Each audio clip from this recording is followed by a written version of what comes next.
पाकिस्तान एक कंगाल मुल्क जिसकी अर्थव्यवस्था भी दूसरे देशों के भरोसे चल रही है, एक बार फिर से हिमाकत करने की कोशिश कर रहा है। लेकिन पाकिस्तान ये भूल जाता है कि जितनी बार भी पाकिस्तान भारत के साथ जंग के मैदान में आया है वो हर बार पिटा है। 48 में पिटा, 48 के बाद 65 में बहुत बुरी तरीके से पिटा, 71 में फिर उससे ज्यादा बुरा पिटा, 1999 में कारगिल के दौरान उससे ज्यादा पिटा, लेकिन फिर भी वो बाज नहीं आता। हालांकि पाकिस्तान के पास आधुनिक हथियार हैं, वो अमेरिका से हथियार लेना हो या फिर चाइना से हथियार लेना हो और देशों से हथियार लेना हो, टेक्नोलॉजी उसके पास है। लेकिन उसके पास जिस चीज की कमी है वो है शौर्य। जिस तरीके से हिंदुस्तान के वीर जवान अपनी जान को दांव पर लगाकर भारत माता की रक्षा का काम करते हैं, उस तरीके से पाकिस्तान के जवान वो करने में नाकामयाब रहते हैं। आज आपको बताएंगे कि किस तरीके से 65 की लड़ाई एक ऐसी लड़ाई थी जिसमें पाकिस्तान के जो पैटर्न टैंक थे, जिन्हें उस वक्त 1965 के दौरान सबसे हैवी टैंक माना जाता था, सबसे बेहतरीन टेक्नोलॉजी के टैंक माना जाता था, 93 टैंक नष्ट कर दिए थे, 72 अपने कब्जे में कर लिए थे और वो हिंदुस्तान के अलग अलग हिस्सों में आज भी रखे हुए हैं वो बर्बाद टैंक। उसी बर्बादी की आपको आज कहानी सुनाएंगे। सबसे पहले ग्राफिक्स के जरिए मैं आपको दिखाता हूं कि क्या कुछ पाकिस्तान के 1965 के युद्ध में हुआ था। हिंदुस्तान पाकिस्तान के बीच हुई जंग में आज भारतीय फौज ने हाजीपीर पोस्ट पर कब्जा कर लिया था। मतलब उस वक्त 65 की जंग नापाक हरकत का मुंह तोड़ जवाब दिया था। 26 से 33 हजार पाकिस्तानी सैनिक कश्मीरियों जैसे कपड़े पहनकर सीमा के अंदर घुस आए थे। 2862 भारतीय सैनिक और 5800 पाकिस्तानी फौजियों की उसमें जान गई थी। 97 भारतीय टैंक और 497 पाकिस्तानी टैंक इसमें बर्बाद हुए थे। 19,000 वर्ग किलोमीटर पाकिस्तानी इलाका हिंदुस्तान ने जीता था, जबकि पाकिस्तान के हाथ सिर्फ 544 वर्ग किलोमीटर हिस्सा आया था।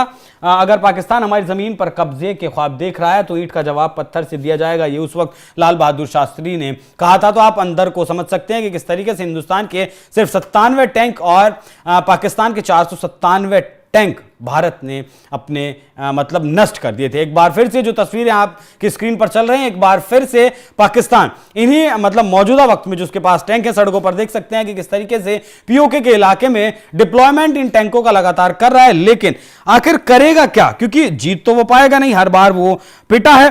65 में पंजाब के खेमकरण सेक्टर में पैटर्न टैंकों का इस्तेमाल पाकिस्तान ने किया था, लेकिन भारतीय सेना ने उन टैंकों को भयंकर तरीके से नष्ट कर दिया था और भारत के अंदर हमला किया जो किया गया था वो 5 किलोमीटर अंदर तक पहुंच गए थे। इसके बाद खेमकरण के असल उत्तर गांव में 8 से 10 सितंबर 1965 तक भारत और पाकिस्तान की सेनाओं के बीच भीषण युद्ध हुआ था और इस युद्ध में 72 टैंक भारतीय सेना ने पकड़े थे, जिनमें से 28 टैंक बिल्कुल ठीक थे। ऐसे टैंक आज भी खेमकरण में खड़े हैं। ऐसा ही एक टैंक चंडीगढ़ के सेक्टर 10 में भी रखा हुआ है। तो जिस तरीके से मैंने आपको बताया कि पहले 48 में पाकिस्तान पिटा, फिर 65 में पिटा।